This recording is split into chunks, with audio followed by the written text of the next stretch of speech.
Бүйрек рен тығыз консистенциялы жұп экскретті мүше. Жалпы бүйрек оң жақ және сол жақ бүйректі ажыратамыз. Бұл бүйректердің орналасуы іш қуысының артқы қабырғасында. Омыртқа жотасының екі бүйірінде спациум ретроперитониалистің жоғарғы бөлігінде орналасқан. Біз спациум ретроперитониалис туралы бұған дейін талдаған болатынбыз, және ол туралы мен сіздерге бұл ақпаратты жолдаған болатынмын. Оң жақ бүйрек сол жақ бүйрекке қарағанда сәл төмендеу тұрады орналасуы, себебі жоғарда бауырдың орналасуына байланысты, яғни бауыр басып тұрады екен.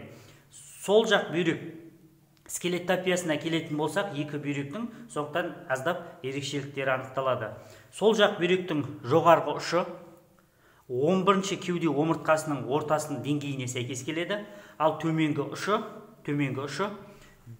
3-ші бел омыртқасының жоғарғы жиегіне сәйкес келеді. Ал оң жақ бүйректің скелеттопиясына келетін болсақ, жоғарғы ұшы 11-ші кеуде омыртқасының төменгі жиегіне сәйкес келеді. Сондықтан бұдан қарайтын болсақ, оң жақ бүйрек сол жақ бүйрекке қарағанда жарты омыртқа төмен болады екен. Сол жақ бүйректің артқы бетінің жалпы биіктігін алатын болсақ, дәл соның ортасынан 12-ші қабырға кесіп өтеді. Ал оң жақ бүйректің 12-ші қабырға артқы бетінде жоғарғы ұшының артынан кесіп өтеді. Бірақ бұл скелеттопия бүйректің орналасуына байланысты әрбір адамда дербес ерекшеліктер болады. Яғни бүйректің жоғары орналасуы болуы мүмкін, немесе төмен орналасуы мүмкін. Бұл жағдайда бұл көрсеткіштер өзгереді. Тіпті бүйректің қабырғамен жаңа кесіп өтетін нүктесін алатын болсақ, тіпті ол нүкте 12-ші қабырғадан да төмен болуы мүмкін, төмен орналасуында. Ал оның артқы бетінен жалпы биіктігінің ортасынан 12-ші қабырға емес, егер жоғарғы орналасуы болатын болса, 11-ші қабырға кесіп өтеді. Бүйрек қабықтары туралы біз спациум ретроперитониалисті өткен сабақта айтқан болатынбыз. Бүйректің сыртынан фиброзды капсула фиброзын қаптап тұрады. Ал оның сыртында бүйректің шелмай капсула атибозы қаптайды. Шелмай қабаты бүйректің артқы бетінде негізінен жақсы дамыған. Ал оның сыртынан фация ренал бүйрек шандыры, оның өзі екіге бөлінеді. Алдыңғы және артқы фация пререналис, ретроперитониалиспен қапталған. Енді осыдан кейін бүйректің синтопиясына келетін болсақ, бүйректің артқы бетінде бүйректің орын жайын құрайтын бұлшықеттермен жанасады. Оған айтатын болсақ, жоғарғы жақта көкеттің аяқшасы, одан кейін үлкен бел бұлшықеті мускулус псоус майор, белдің шаршы бұлшықеті мускулус квадрас люмборум, және іштің көлденең бұлшықеті мускулус трансверс абдоминис. Осы бұлшықеттерге бүйректің артқы беті жанасады. Яғни осы орын жайда бүйрек орналасқан. Бүйректің жоғарғы ұшында бүйрек үсті безі орналасқан. Енді бүйректің алдыңғы бетінен, жаңағы айтқан бүйрек шандырының бетінен фация іш қуысы жағынан алатын болсақ, париеталды ішастар қаптап тұрады. Сондықтан іш қуысы жағынан кірген кезімізде, немесе зерттеу кезінде біз париеталны ішпердені, одан кейін фация эндоабдоминалисті және параколонды ашқаннан кейін барып, біз бүйрек шандырына кездесеміз. Енді іш қуысы жағынан, париеталды ішперде жағынан, іш қуысынан бұл екі бүйректің синтопиясында ерекшеліктер болады, және іш қуысында орналасқан мүшелер жанасады. Осы синтопияға келетін болсақ, оң жақ бүйректің жоғарғы ұшының алдыңғы бетінде жоғарғы ұшына бауыр жанасады. Біз бауырдың висцералды бетінде оқыған кезде біз айтқан болатынбыз бүйрек батыңқылар туралы. Әрі қарай латералды жиегі бойынша, латералды жиегінде тоқ ішектің жоғарылаған бөлігінің көлденең бөлімге ауысатын, төменгі жағынан ауысатын бөлігі, немесе оны бауырлық бұрыш дейді. Осы жанасады.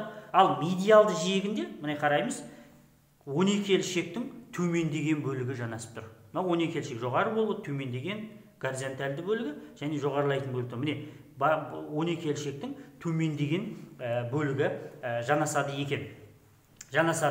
Ал сол жақ бүйрекке келетін болсақ, оның алдыңғы бетінде жоғарғы бөлігіне қарай міне асқазан жанасып тұр. Бұл дәлірек айтсақ, асқазанның төбі жанасады.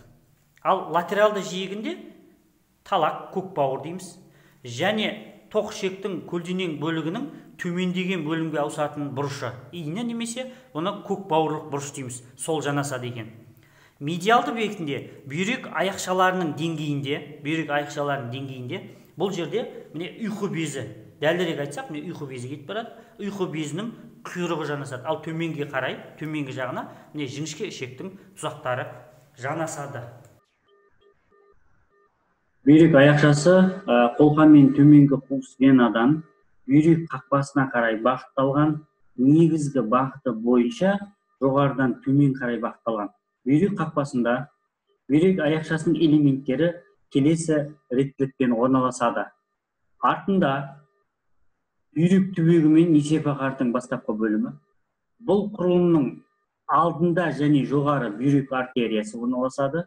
Ал бүйрек артериясының алдында және жоғары бүйрек венасы орналасады. Сонымен бүйрек аяқшасының ең төменгі элементі болып несепағар, ал ең жоғарғы элементі болып бүйрек веналары табылады. Сонымен қатар, осы құрылымдардан басқа бүйрек қақпасында мүшеден тыс лимфа түйіндері орналасады. Оң жақ бүйрек аяқшасының құрамында ең ұзын құрылым бұл бүйрек артериясы, қолқаның іш бөлігінен тармақталатын. Ал сол жақ бүйрек аяқшасында керісінше бүйрек венасы ұзын болып табылады. Ол бүйрек қақпасынан төменгі қуыс венаға барып құяды. Осы жерде синтопиялық қатынасы бойынша бір ерекшелікті айтып өту керек. Сол жақ бүйрек венасы қолқаның алдымен өткен кезде оның алдынан қолқаның іш бөлігінен тармақталатын артерия мезентерика супериор оның алдынан өтеді. Сөйтеді, сол жақ бүйрек венасы қолқаның іш бөлігі мен жоғарғы шажырқай артериясының арасында қысылады. Бұны анатомиялық қайшы белгісі деп атайды. Бүйрек артерияларының саны бойынша да өзіндік ерекшеліктері бар. 1-ден 4-ке дейін ауытқып отырады. 19,9% жағдайда бүйрек артериясы 2 болуы мүмкін, 3,16% жағдайда 3 болуы мүмкін. Қалған жағдайда, ол көп жағдайда бір бүйрек артериясы түрінде тармақталады. Осыдан кейін бүйректің бекітуші аппараттарын толық түсінуге болады. Бүйректің бекітуші аппараттарына бүйрек аяқшасы жатады. Жаңа ғана оны талдап өттік. Одан кейін бүйрек орынжайын құрайтын бұлшықеттері, бұның алдыңғы видеоларда айтып өттік. Одан кейін бүйрек қабықшалары жатады. Бұл бүйрек қабықшалары да айтып өттік алдыңғы видеоларда. Және соңғысы бұл іш қуысының қысымы. Іш қуысының қысымын құрайтын іш қуысының бұлшықеттері, бұл туралы да іш қуысының қабырғасының анатомиялық әлсіз жерлері туралы тақырыпта айтқан болатынбыз.